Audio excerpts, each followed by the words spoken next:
Pemirsa, di saat PKB sudah tegas mengatakan bakal tetap mengulirkan hak angket guna mengevaluasi pemilu 2024, muncul isu beredar bakal ada deklarasi partai yang dipimpin Caimin tersebut untuk merapat ke kubu Prabowo Gibran.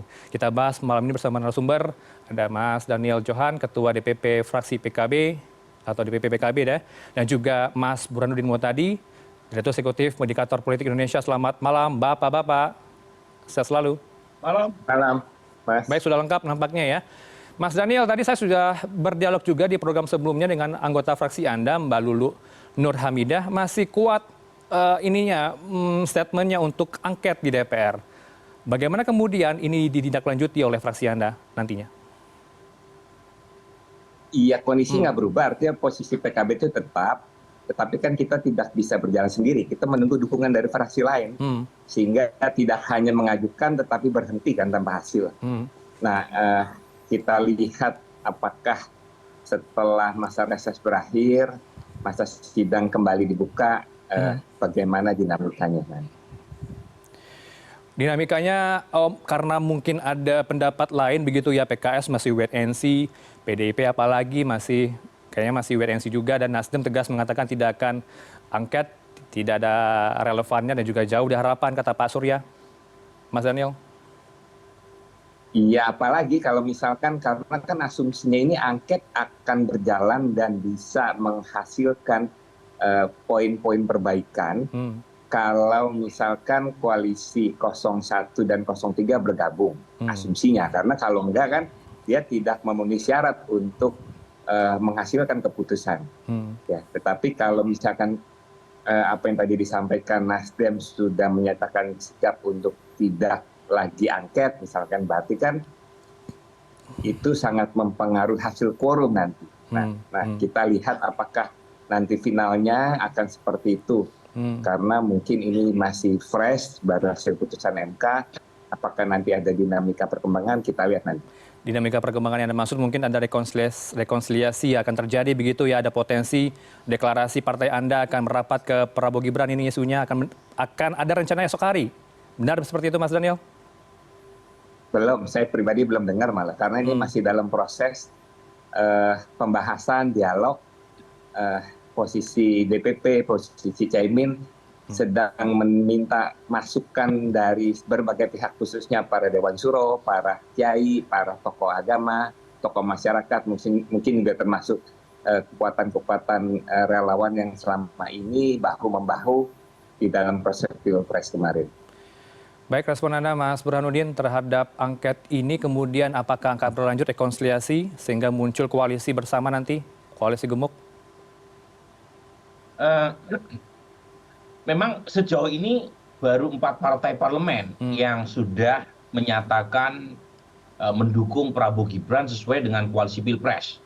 Tetapi dalam konteks koalisi di Indonesia itu kan bukan hanya koalisi proses nominasi pengusungan di Pilpres, tapi juga ada koalisi pembentukan pemerintahan. Dan biasanya partai-partai yang tidak ikut berkontribusi secara elektoral, artinya kalah capres yang didukung, itu masih memungkinkan untuk ikut serta dalam proses pembentukan pemerintahan pasca Pilpres. Nah, di antara partai-partai, terutama 5 partai yang mendukung paslon 01 atau 03, P3 yang secara terbuka menyatakan ingin bergabung, tetapi masalah buat P3 adalah sejauh ini belum ada kepastian partai ini lolos PT atau tidak. Kalau misalnya P3 tidak lolos parlemen, itu nilainya secara politik buat Prabowo Gibran tidak terlalu besar. Karena mereka membutuhkan tambahan suara minimal 2% untuk membungkus 50% plus 1 dari 4 partai yang sekarang bergabung dengan pemerintahan Prabowo Gibran. Artinya, kalau misalnya P3 tidak lolos PT, perlu tambahan suara dari partai yang jelas lolos PT. Nah, ada beberapa partai yang sepertinya punya potensi untuk mendukung atau menggenapi kekurangan suara koalisi Indonesia Maju. Pertama adalah Nasdem, karena Nasdem di antara partai-partai pendukung 01 itu yang sinyalnya paling kencang untuk mendukung Pak Prabowo.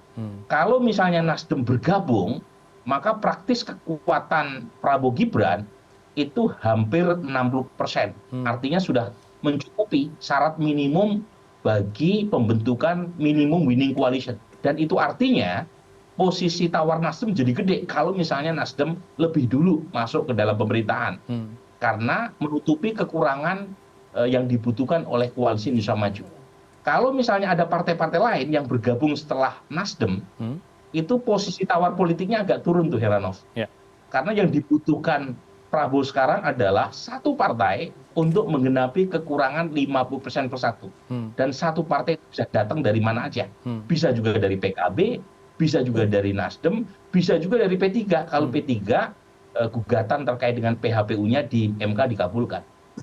Baik, artinya angket akan melempem begitu ya Mas, akan pudar di DPR. Ada tawaran begitu nanti akan juga ditawarkan ke PKB, Mas. Sudah terlihat melempem ya menurut saya ya. Kan udah 3 bulan ide tentang hak angket itu disuarakan dan tidak ada pergerakan yang memadai. Dan menurut saya kalau misalnya hak angket itu serius diajukan, itu mudah sebenarnya proses pengusulannya. Karena kan syaratnya ringan ya untuk pengusulan hak angket. Lebih dari 1 fraksi, lebih dari 25 anggota. Yang sulit adalah untuk mengusulkan hak angket menjadi pansus. Nah itu dibutuhkan itu 50% persatu. Nah mungkin hitung-hitungan PKB di sini. Kalau misalnya PKB maju sendiri tetapi ujungnya di sidang paripurna dalam pengambilan keputusan terkait pansus angket itu PKB ditinggal sendirian, itu kan malu juga. Jadi lagi-lagi ini yang kemudian membuat hak angket itu seperti layu sebelum berkembang. Betul begitu ya Mas Daniel ya, layu sebelum berkembang. Tadi kan klaim dari Mbak Luluk juga tengah berjuang, sudah mendapat tanda tangan katanya lebih dari 25. Ini benar? Mas Daniel? Ya, nah proses tanda tangan itu ya kita nunggu konfirmasi Mbak Lulu. Mungkin tadi sudah dijelaskan ya, karena memang Mbak Lulu yang menjalankan tugas itu. Baik, ini kan sepanjang sejarah tidak ada ya, saya catat ya, belum ada sejarahnya PKB menjadi oposisi dalam pemerintahan. Apakah mungkin PKB akan berseberangan dengan pemerintahan ke depan, Mas Daniel? Belum tahu, kalau bicara kemungkinan sih mungkin saja, karena memang kan posisi bergabung dengan kekuasaan itu punya nilai positif, tetapi juga posisi sebagai oposisi, sebagai yang mengimbangi kekuatan yang ada itu juga mempunyai nilai positif. Masing-masing ada posisi positif, ada posisi negatif. Nah sekarang itu yang sedang kita kumpulkan seluruh masukan-masukan yang ada, ya, sehingga apapun nanti yang diputuskan itu benar-benar matang dan benar-benar pilihan terbaik. Bukan hanya buat PKB yang pasti, tetapi pilihan terbaik untuk bangsa, pilihan terbaik untuk masyarakat yang selama ini sudah memberikan kepercayaan kepada PKB. Kalau saya kutip dari pernyataan Sekjen Gerindra Ahmad Muzani, Mas Daniel tegas mengatakan membuka peluang koalisi bersama 01 dan 03. Akankah ada jadwal pertemuan, rekonsiliasi yang akan terjadi? Pak Prabowo Gibran akan bertemu dengan Caimin dalam waktu dekat setelah esok hari? Saya belum dapat informasi, tetapi pertemuan kedua tokoh Caimin dengan Pak Prabowo termasuk dengan tokoh yang lain itu hal yang sangat mungkin, hal yang sangat biasa kita lakukan, apalagi dalam konteks halal bihalal kan, karena memang setiap tahun itu tidak membedakan apakah kita berbeda pilihan di dalam pilpres atau apapun, tetapi memang komunikasi silaturahmi itu selalu berjalan. Dipastikan hadir tidak? Besok kan diundang 3 paslon ke KPU, Mas Daniel. Apakah hadir Caimin dan juga Anies ke KPU? Nah, saya belum tahu itu. Saya mesti tunggu konfirmasi jadwal detailnya, kepastiannya. Baik, kalau ditawari kursi menteri, pasti tidak menolak dong, Mas Daniel? Nah, itu yang belum dibahas, yang harus dibahas. Karena seluruh masukan itu yang nanti akan kan tidak hanya urusan kursi ya, tapi benar-benar suatu keputusan yang diambil itu adalah yang terbaik. Nah, kita lihat nanti. Ya, direspon Mas Burhan, seberapa persentase untuk meyakinkan PKB ini untuk bisa merapat? Apakah Anda juga masih ragu-ragu PKB akan menyeberang ke Prabowo Gibran? Di antara partai pendukung 01, PKS, kemudian Nasdem dan PKB, itu yang potensial bergabung dengan Prabowo Gibran adalah Nasdem dan PKB. PKS pun bukan berarti tidak ada potensi, bisa juga masuk. Kan PKS sudah cukup lama ya berkuasa di luar pemerintahan, dan masalah buat PKS saya kira bukan dengan Pak Prabowo, karena PKS 2 kali mendukung Pak Prabowo di 2 pilpres sebelumnya. Tapi lagi-lagi dalam proses pembentukan pemerintahan kan bukan semata-mata Pak Prabowo harus mendengar aspirasi dari mitra koalisi yang lain. Nah, untuk PKB ini memang menariknya. Pertama, PKB termasuk partai pertama yang berkoalisi dengan Gerindra melalui koalisi Kebangkitan Indonesia Raya. Jadi didirikan atau dibentuk Agustus 2022. Jadi jauh sebelum pemilu itu. Bung Daniel Johan itu mempopulerkan pasangan Prabowo Gus Muhaimin, Kebangkitan Indonesia Raya. Tetapi ibarat pacaran tidak selalu berujung pada pelaminan, demikian juga dengan Pak Prabowo Gus Muhaimin berpisah di tengah jalan. Jadi pacarannya dengan Pak Prabowo, Gus Muhaimin nikahnya dengan Mas Anies, nikah secara politik. Tetapi yang ingin saya katakan adalah dari sisi elit, dari sisi kepemimpinan politik dua partai ini, itu pada dasarnya tidak ada masalah personal. Bahkan ketika berpisah jalan pun hubungan Pak Prabowo dengan elit PKB itu masih baik.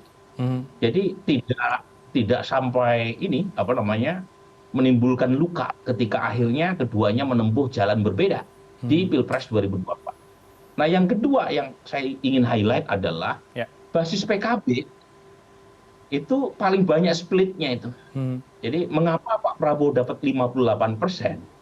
Itu salah satunya didukung atau ditunjang oleh banyaknya pemilih PKB yang justru memilih Prabowo Gibran ketimbang Anies Muhaimin. Datanya kristal clear, bukan hanya survei atau exit poll indikator, tapi semuanya tuh Kompas, SMRC juga menemukan pola di mana basis PKB lebih banyak mendukung Pak Prabowo Gibran.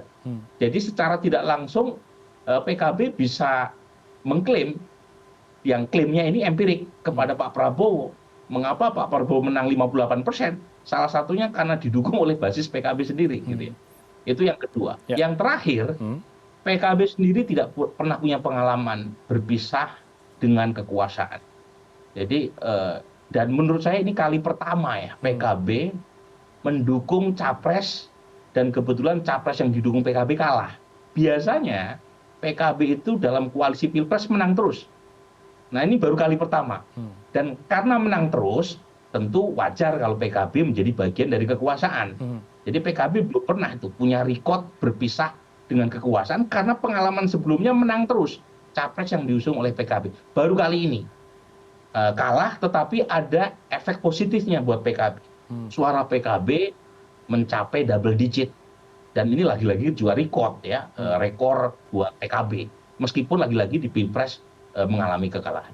Petanya seperti apa nanti di parlemen, Mas Burhan? Kalau kita lihat oposisi kemungkinan hanya PKS begitu ya, PDIP juga ada rekonsiliasi yang terdengar isunya, ada pertemuan antara Bu Mega dan Jokowi sudah terjadi, tapi masih isu begitu ya, dugaan ini terjadi, Mas Burhan.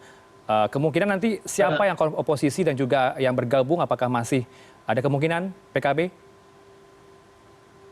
Ya kalau PKB saya sudah jawab tadi ya, bahwa PKB potensial masuk ke dalam kekuasaan. Yang masih menjadi tanda tanya adalah bagaimana dengan PDI Perjuangan dan PKS. Apakah potensial menjadi oposisi atau jangan-jangan direkrut ya semuanya ke dalam kekuasaan. Apalagi Pak Prabowo kan punya tendensi untuk menumpuk kekuasaan. Nah, ini yang perlu dikritik. Jadi jangan sampai pemerintahan ke depan itu mengulangi kelemahan yang dilakukan oleh periode kedua Pak Jokowi, yaitu menumpuk kekuasaan. Ada banyak sekali partai yang ditarik ke dalam pemerintah, dan itu mengakibatkan berkurangnya checks and balance. Terjadi executive heavy, semua proposal pemerintah masuk dan disetujui ke dalam parlemen, dan akhirnya tidak tercipta satu proses perumusan kebijakan yang baik, yang berdasarkan democratic governance. Jadi harapan saya seperti itu. Jadi harapan saya Pak Prabowo jangan menarik semua kekuatan ke dalam pemerintahan. Karena satu, selain kerugiannya menurunkan checks and balance, yang kedua adalah itu juga akan mengurangi soliditas dan disiplin koalisi.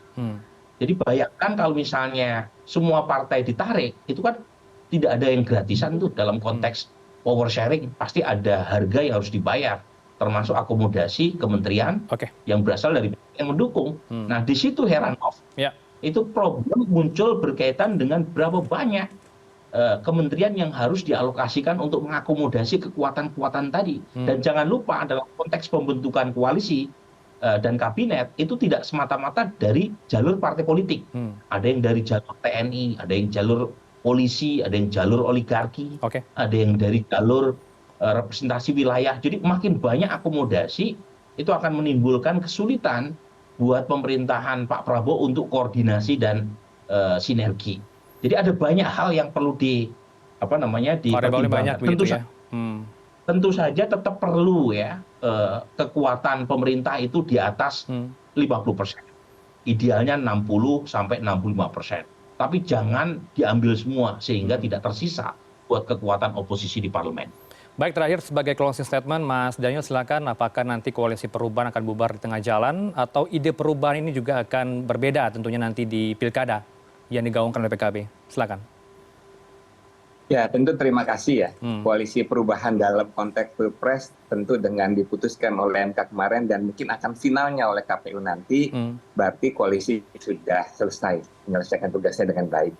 Ya, suatu kehormatan, suatu rasa terima kasih yang dalam kepada seluruh pihak, partai-partai pendukung, rakyat, para relawan yang selama ini sudah berani dan punya dedikasi yang tinggi.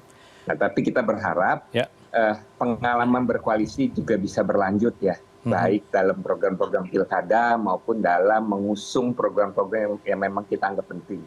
Tetapi terlepas dari berakhirnya proses Pilpres ini, semangat perubahan masih terus ada di hatinya Caimin, ada di hatinya PKB. Artinya kita menyadari bahwa ide-ide program-program untuk perbaikan, untuk perubahan itu akan terus kita artikulasikan dengan berbagai bentuk, dengan berbagai program yang apakah konkretnya nanti berkoalisi atau tidak, keduanya bisa kita lakukan. Ya. Tetapi semua itu kita mohon waktu karena akan kita matangkan, kita proses, kita dengarkan masukan-masukan yang berasal dari seluruh pihak.